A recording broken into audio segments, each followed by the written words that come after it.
Hello, all you pro wrestling marks and proud, and welcome to Calling Spots with Brian Kelly. That's me, Brian Kelly. And thank you very much. Before we get going, please like, share, and subscribe down there in the old section there. Comment if you have any questions. You can get me on Instagram at Calling Spots Podcast, at Twitter at Calling Spots Pod, and at Facebook, Calling Spots Podcast. And the email address is callingspotspodcast@gmail.com if you want to get a hold of me. That way I don't have to do all that crap at the end. So we got SmackDown Live. This is for the February 13th show. We're in California. I didn't get the city. I apologize. I'm usually very good about that, but I had a long night and life stuff happened, so I had to watch it this morning, and I was a little behind, and I didn't get the city. But it was a good SmackDown. It wasn't a great SmackDown. It's better than it has been. That's for sure. The matches were pretty good. Some of the matches were pretty good. Anyway, we get the record scratch to start the show off, and Ziggler comes out. Dolphy boy. I miss Dolph Ziggler. I love Dolph Ziggler. He, along with Bray Wyatt, are two of the only guys, there's, like I said in past videos, there's a lot of debate over who's being used properly and who isn't being used properly and who's being wasted and all these kind of things in the WWE, especially on the main roster, not so much in NXT. And I don't subscribe to a lot of that, but I will say Dolph Ziggler is one of the two guys on the roster that I think lose too much and aren't at a main event level, and they should be. And it's Bray Wyatt and Dolph Ziggler. I think those guys are right up there with Roman, right up there with Cena, right up there with AJ, right up there with those guys as far as in-ring performance and character work. They're phenomenal. So it was really good to see Dolph come out. And then he does this thing now, because he does it later too, where he comes out to no music like he was before with just the spotlights on him. And as he's walking out, he kind of gives the crowd like all right, let's do this. And then his shit all kicks on, which is kind of cool. I think he should maybe do a motion or something so that people know it's coming. How Finn does the hands up and it makes all the lights go up and everybody do that. Something along those lines where it kind of kicks in when he does a motion. That'd be cool. Or some pyro maybe, guys. What happened to all the pyro? I know you're trying to save money, but still. Between Dolph coming to the ring during his entrance, we get a video package of Daniel Bryan explaining, because of last week's wonky finish between Sami Zayn and Kevin Owens, both will be involved in the championship match at Fastlane. So it will be a fatal three-way between AJ Styles, Sami Zayn, and Kevin Owens. So Dolph gets in the ring, and we get Baron's intro music, but no Baron Corbin. We get through the first verse, and we don't hit that awesome chorus. Baron Corbin's entrance music is awesome, dude. That is a cool song. I'm sorry. I like it. I think it's a great song, and I really dig it. But anyway, but no Baron. So, we cut back to Dolph, and he goes over to the ring announcer like, what the fuck is going on? And then the music kicks in again. Okay, maybe they just screwed up. Again, no Baron. What the hell? We cut to a backstage camera running down a corridor where Kevin Owens and Sami Zayn are beating down Baron Corbin on like one of those big road cases that they have. They're just beating him down. And, that's what happened to Baron Corbin. So they beat Corbin down pretty good, and then they go to walk away, and Sami has to kind of pull Kevin off of him. He's like, come on, that's it. We're good, that's it. And as they start to walk away, Baron kind of stirs and gets on his feet or stumbles up and is like, that's it, huh? And they turn around and they're like, all right. So then they go back and they beat him down some more. Throw him into this big metal thing that made a lot of noise that sounded cool. Bang! And then Kevin yells, now that's it. And he says, 1 down, 1 to go, which means they're coming after Dolph next. So they go out into the ring area and they come out to no music or no anything. And Dolph's like, all right, it's happening. He takes off his hoodie And as they come out to the ring apron, Sammy goes through the crowd, like around the crowd, and Kevin comes up this way so that they can kind of, flank him. And as Sammy's coming around this way, Dolph jumps over the barricade and runs in to Sam. He almost knocks over this poor little girl. She was wearing a bunch of AJ Styles gear. She was just excited. She didn't mean anything by it, but she walked into the aisle as soon as Dolph was like getting ready to make his run at Sammy, and Dolph had to sidestep her and just kind of gently move her out of the way so he could go after Sammy. And then they start to brawl on the outside a little bit. Kevin finally gets over there and starts helping out.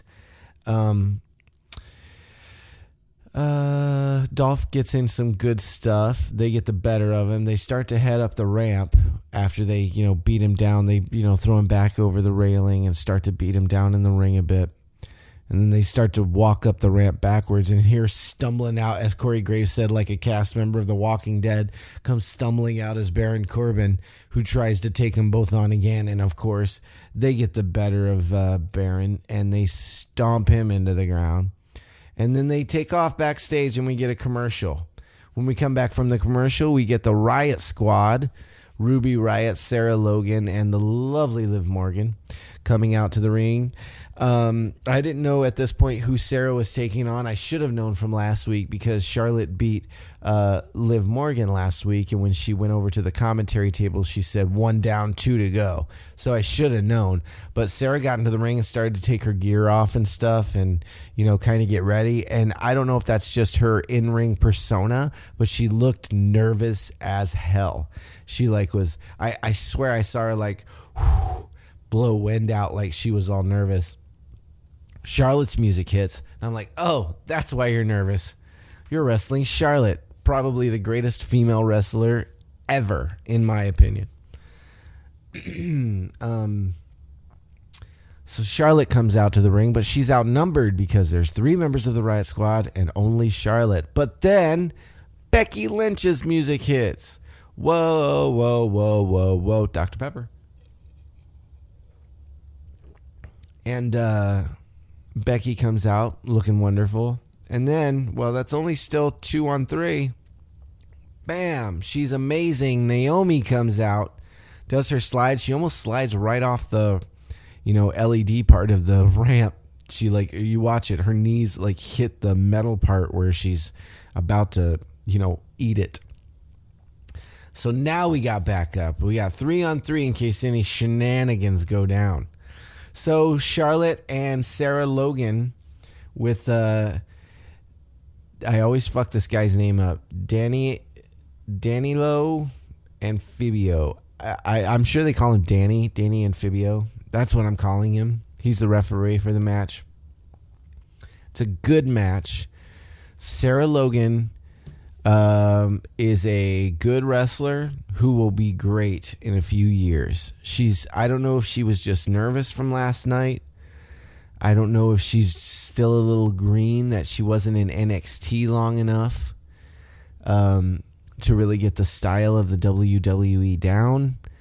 But there was some missed spots and some, botchy stuff here and there. They pulled it out at the end. I mean, the last 3 minutes of the match, 2 minutes of the match is really, really good. But the beginning of it was a little shaky, and there was some stuff that, she could have hurt Charlotte a little bit, I thought. And maybe that's just her character, that she wrestles very, very raw and doesn't, take those things into account. That could be absolutely true too. So, but it was a good match. Like I said, they pulled it out in the end and made it good. Corey Graves said a really funny thing because Sarah started, doing the chop thing to Charlotte, which is her thing because of her dad and everything. And Corey Graves said something really funny. He goes, "You never headbutt a Samoan and you never chop a Flair," which is true and very funny. Corey's been on fire lately. He's so good. So Charlotte hits this wicked natural selection, like a standing natural selection. Usually the girl's on her on her knees, and she almost did it standing. It was like Sarah was more bent over, not on her knees. And Sarah planked, man. I mean, she just planted herself in the ground and really sold the hell out of it. It was great. Charlotte did a couple of really great moves in the corner too, using the turnbuckle. It took a minute to develop, but it was a really good, it started to become a good match. Given them another 15 minutes, it probably would have progressed into something really cool. But the first, few minutes were a little shaky and a little rough. I'm pulling for her though. I like Sarah Logan, and of course I love Charlotte Flair. I love everybody in the Riot Squad. I think they're all, they all have potential, and they all, wrestle with passion, and you could tell that they love doing what they do. I really hope they do some good stuff. So after Charlotte gets the win, Naomi and Becky join her in the ring to kind of celebrate and to kind of keep the Riot Squad at bay in case they're thinking of any shenanigans. There's that word again. Which they don't. They just kind of hug and celebrate. And then Charlotte jumps down and walks over to the commentator table again and says, 2 down, 1 to go. Camera switches to Ruby, and Ruby's like, all right, we'll see about that.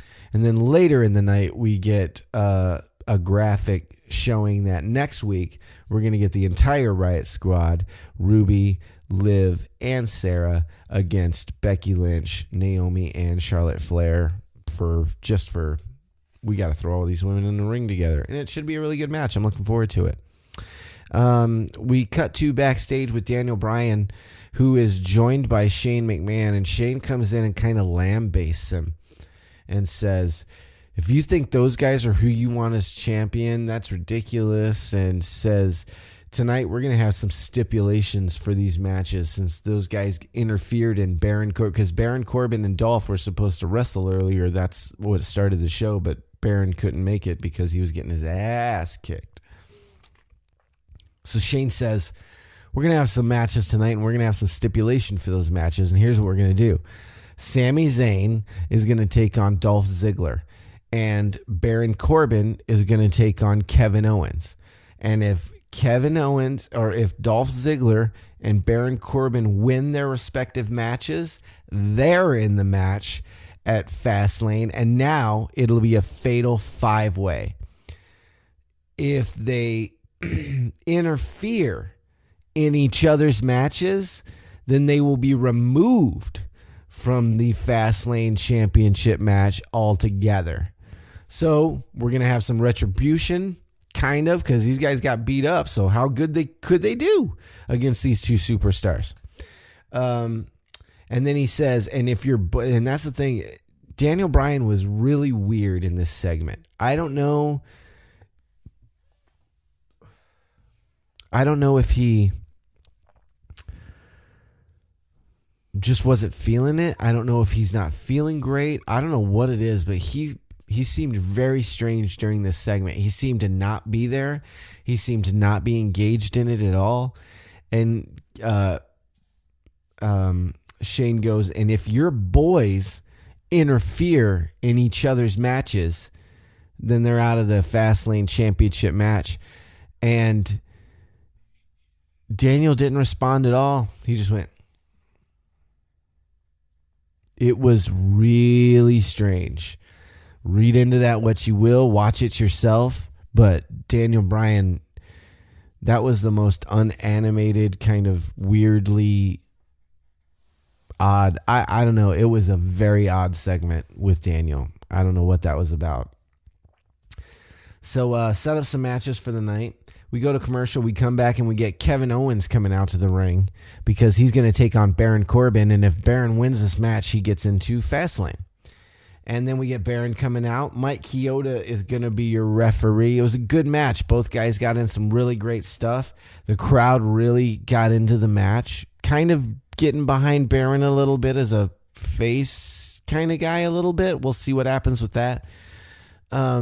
But it was a good match. Both guys got in some really good stuff. And then Kevin Owens eats an end of days for Baron Corbin to win clean on SmackDown. Baron Corbin beat the former Universal, Intercontinental, and United States champion Kevin Owens Clean. And he was holding his ribs the whole time. He came out selling, during his entrance. He was selling his ribs, getting all fucked up from being thrown into stuff and then beating him up. And he beat him. What does that mean for Baron Corbin? Does that mean that we're getting a good, huge Baron Corbin push? Wow. I could not believe that. I thought it was great, though. So Baron now is in the Fastlane match, and it's a fatal 4-way between Baron, AJ, KO, and Sami Zayn. Awesome. After that, we get Bobby Roode coming out to the ring, Bob Roode.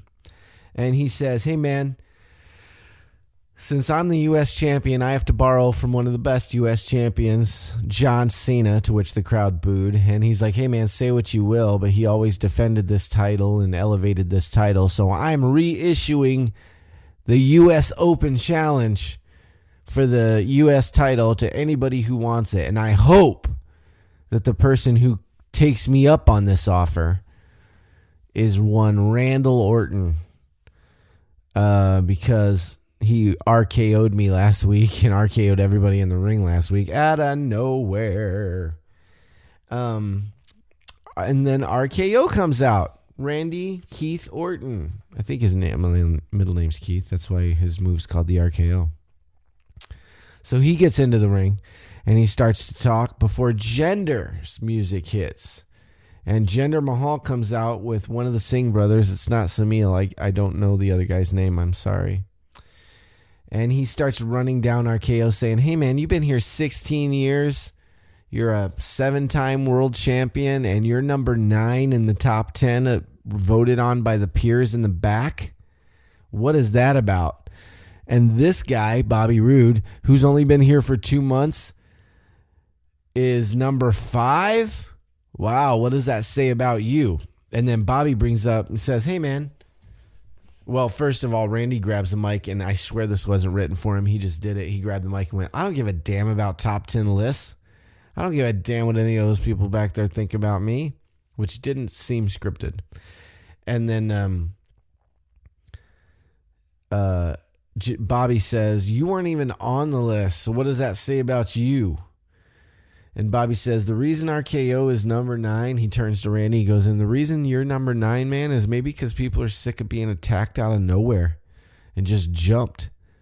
And Randy goes, you think so? You think that's why? You mean like this? And then he turns and he RKOs the Singh brother.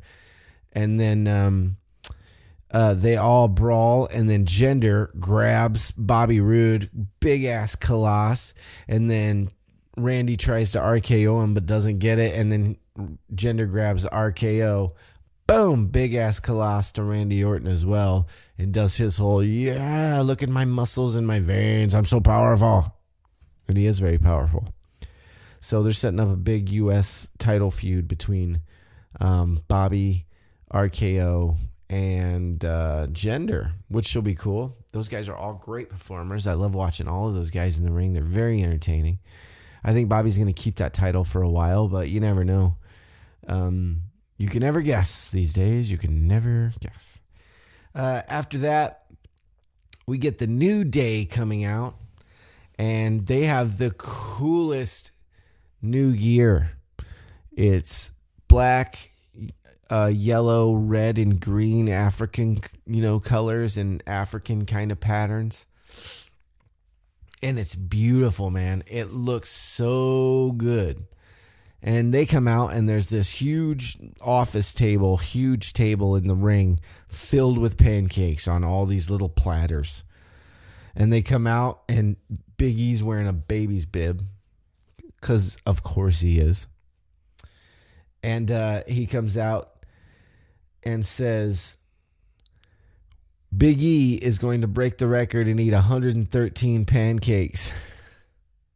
So they put this little meter in the corner of the screen. I need to learn how to use this camera. In the corner of the screen, and he starts just mashing pancakes in his mouth. The counter never goes past 0, but he's just mashing pancakes in his mouth. And then Shelton Benjamin and Chad Gable's music hits, and they come out, and they're like, this is great. This is wonderful. When I was training for the Olympics, Chad Gable, I was always thinking, when I get to the WWE, this is what I want to be doing. involved in pancake eating contests. You guys are silly. You're a joke.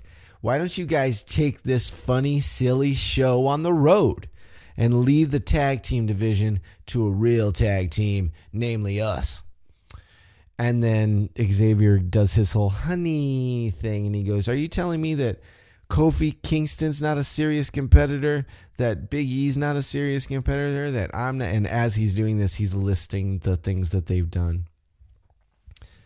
And this all leads to Chad Gable reaching over and grabbing a pancake off the table and going, what if I do this? And he just throws one and they get mad. And then Shelton Benjamin grabs one and throws it and it hits the ground. They get even madder. So then he grabs an entire plate of them and just flips them over and says, we are eating waffles. Nobody likes pancakes. And that infuriates Big E, which leads to a tag team title match after the commercial break between Big E, Kofi Kingston, and Gable and Benjamin, with Ryan Tran as your referee. Chad Gable does this rolling kick to Kofi Kingston that's absolutely breathtakingly awesome. I love Chad Gable. I think he's great. I think that's going to be through every podcast. You're going to hear that a lot because I love wrestlers. Shelton Benjamin's really good too. I think he was better back in the day. I'm watching 2008 right now on the WWE network, and this is his big U.S. title run that I'm right in the middle of. And man, he was good back then. Not that he's not good now, but he was really good back then. And Chad Gable's very, very good. They're doing great on the mic. I love Chad Gable's shush thing. It's really funny. Everybody got in some really good stuff. Gable pulls down Big E, preventing a hot tag from Kofi. And then Benjamin attacks Xavier, rolls Kofi back in. They both get a hot tag. And then Big E goes on one of his big runs where he clotheslines everybody and suplexes everybody. Chad Gable again does a rolling suplex on Big E. Huge ass Big E. And it's breathtakingly good, man. Really good. Xavier distracts the ref so he doesn't see that Chad and Benjamin tag. So he forces Benjamin out of the ring. And as he's forcing Benjamin out of the ring, they get a midnight hour on Chad Gable between Kofi and Big E for the pin. They celebrate. Gable and Shelton very pissed off as they walk up the ramp. But they got beat. That's how it goes. So then we get a backstage interview with Dolph Ziggler where he's like, hey, man, the only reason I'm back, the only thing that's eluded me is I want the main event at WrestleMania. I was born to do this, and I do this better than anybody. Really inspired. He's clean shaven. He looks great. I'm so glad Dolph Ziggler's back in the WWE and back on television. And I'm going to main event WrestleMania. That seems to be the ongoing tagline for every wrestler today. The Usos do one of their smoky backstage alley walking promos where they're like, where's the Uso Penitentiary? And they have graphics flashing on the screen of, we lock it down, and all of the things that they say. They're still wonderful. And as they get to the Uso Penitentiary part at the end of their promo, the television smashes out with the Bludgeon Brothers standing there like they smashed it down. And just stand there and kind of glare at the screen, all menacing and beardy. So we're setting up for that, which should be cool. I'm looking forward to actually seeing the Bludgeon Brothers do more than a 2-minute squash match. And who better to do that with than a really great tag team than the Usos, who have been doing phenomenal work lately. So after that, we get Sammy and KO doing my favorite thing, which is where they stand right outside the curtain where somebody's about to come out. I love that. I love all that backstage stuff. I think it's great just seeing that curtain there and knowing that just this side of the camera is probably Vince and everybody, if Vince was there. And they do a little promo like, hey, man, you have to win because I lost. So you can't let me down. And Sammy's like, let you down? You're the one that fucking lost. He's like, look, just please, just fucking do this. Make sure you can beat this guy. Sammy's entrance, Sammy comes out. Dolph's entrance, Dolph comes out. And again, like I said at the beginning, he did the same thing where the record scratches and he comes out to darkness and just the spotlight. And then he kind of looks at the crowd and goes, all right. And then, I'm here to show the world. I'm here to show the world my hair. And he comes out and looks great. We get Dolph Ziggler and Sami Zayn with Mike Chioda as your referee. And this is a fantastic match. As I said, I believe Dolph Ziggler's highly underused in the WWE. But I enjoy everything the guy does on the mic. I enjoy everything he does in the ring. I think he's absolutely fantastic. So it started slow with Sammy hiding under the ropes a lot and getting the ref to beg off, do your job, that kind of thing. And then they went on the outside a little bit. Everybody got their stuff in. There was lots of strikes at the beginning. It was lots of punches, lots of kicks. That was where they really started. They didn't do a lot of holds or a lot of suplexes. It was a lot of punching and a lot of strikes. Sammy did an exploder off the top rope, which was amazing on Dolph. Then Dolph hit a zigzag off a missed haluba kick. He's hanging in the ropes. Comes in for a haluba kick. He misses, ducks under it, and grabs him and does a massive zigzag. False finishes here and there. This is awesome chants from the crowd. It was a great match, man. It just goes to show you how good Dolph Ziggler is and how good Sami Zayn is. We know Sami Zayn's good, though. Everybody loves Sami. At the end of it, it was a little bit of a, not really a built finish, but it kind of led into Dolph getting a super kick for a win over Sami Zayn. So, not only did Dolph Ziggler and Baron Corbin beat Sami Zayn and Kevin Owens clean, but they beat him on TV and are now in the championship match for the Fatal 5-Way at Fastlane. That's awesome. I don't think any of them are going to win the title because we got Shinsuke and AJ to look forward to at WrestleMania. But wow, what a SmackDown. I did not expect that to happen at all.